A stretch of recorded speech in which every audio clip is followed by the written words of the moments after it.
Guess what, guys? The math doesn't lie.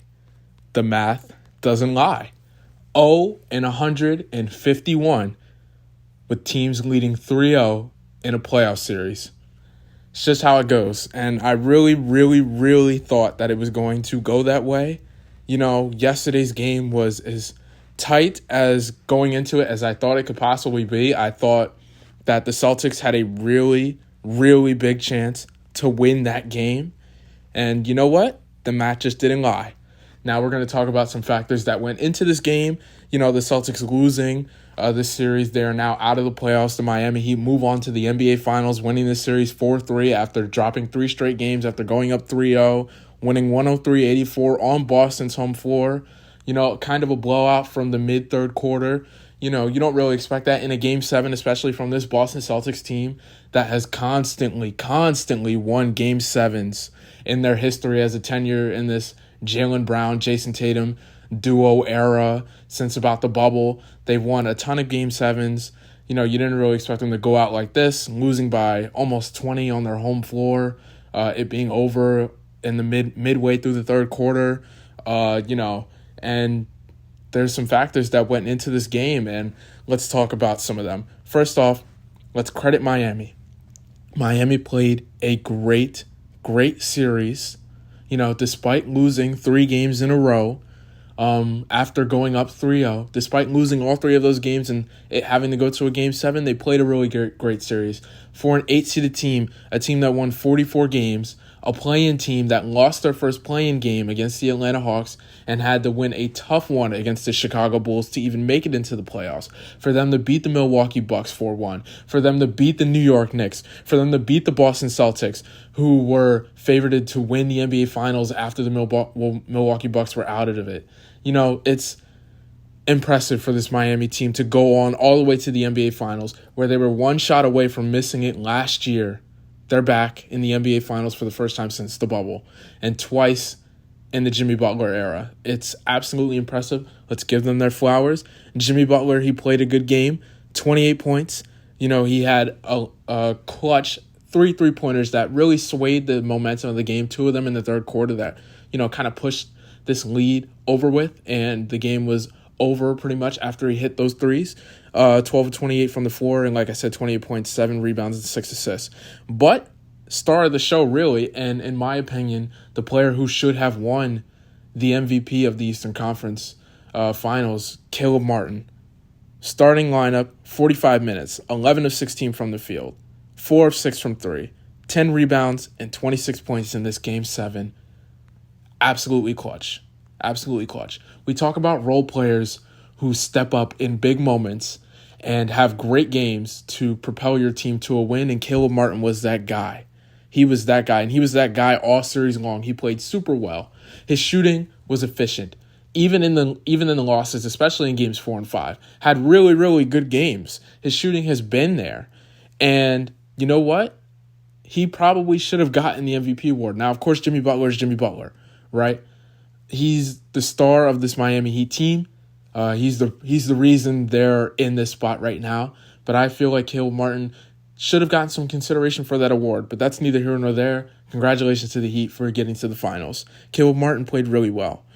This Miami defense, they came alive for their Game 7. It's kind of been, not here really for the past 3 games, 4, 5, and 6. It wasn't there. Their defense wasn't the same. Jimmy Butler looked hobbled. Bam didn't look the same. You had guys missing assignments, getting blown by, things like that isn't typical for this Miami Heat team, but they showed up in Game 7 and they locked down. They caused a lot of turnovers against the Boston Celtics and capitalized on those turnovers. And that's the Miami team. We know that's the Miami team they're going to need to be in the NBA Finals if they want a chance to win against the Denver Nuggets. So like I said, just trying to give Miami their props, give them, everything that they need to do, give them all their credit that they deserve, and they absolutely deserve all of it for making it to the NBA Finals, again, as an 8 seed. This is an improbable run by this team. But now let's talk about the Boston Celtics, who lost this game.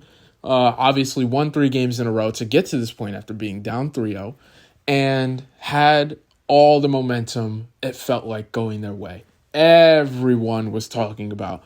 Boston is going to make history. Boston's going to get it done on their home floor. Look at Jason Tatum's record in Game 7s. Look at Al Horford. Look at Jaylen Brown. Look at Marcus Smart.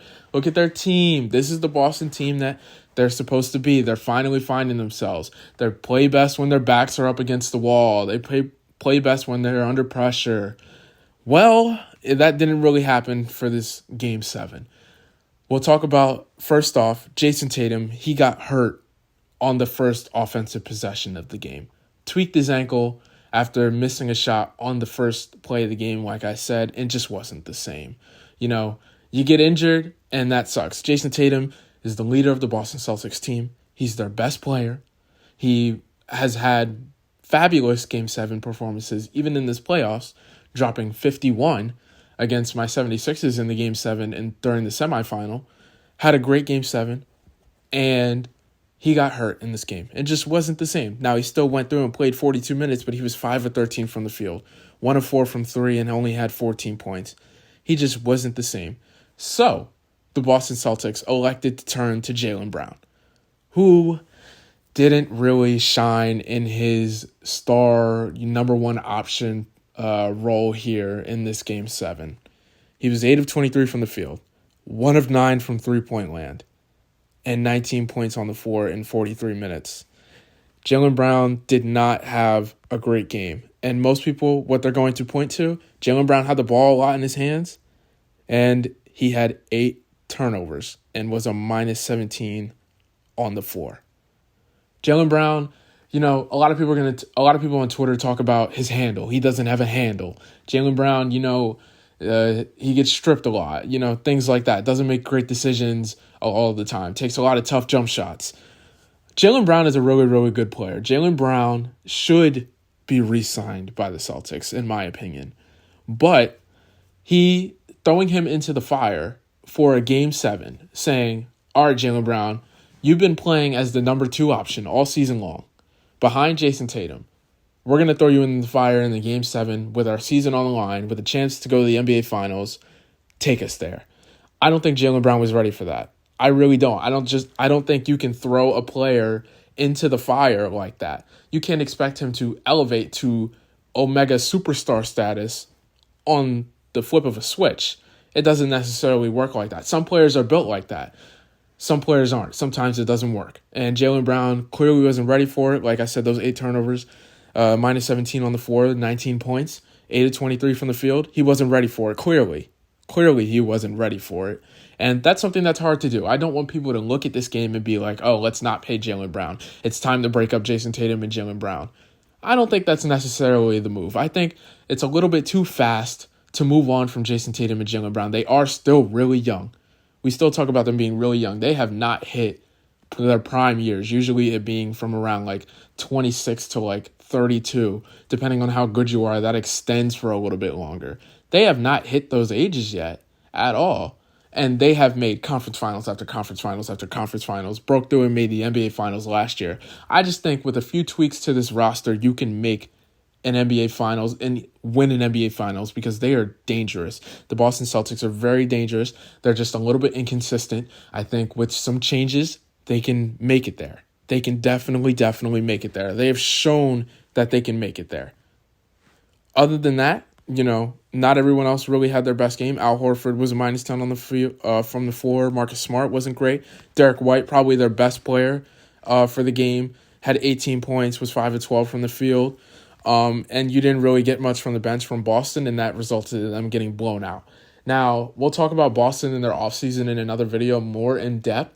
But for right now, it's a disappointing season. This is the Boston Celtics. They expect to put banners up in their stadium. They are not putting a banner up this season. They're not going to the NBA Finals after making the NBA Finals last year. They're not finishing their business.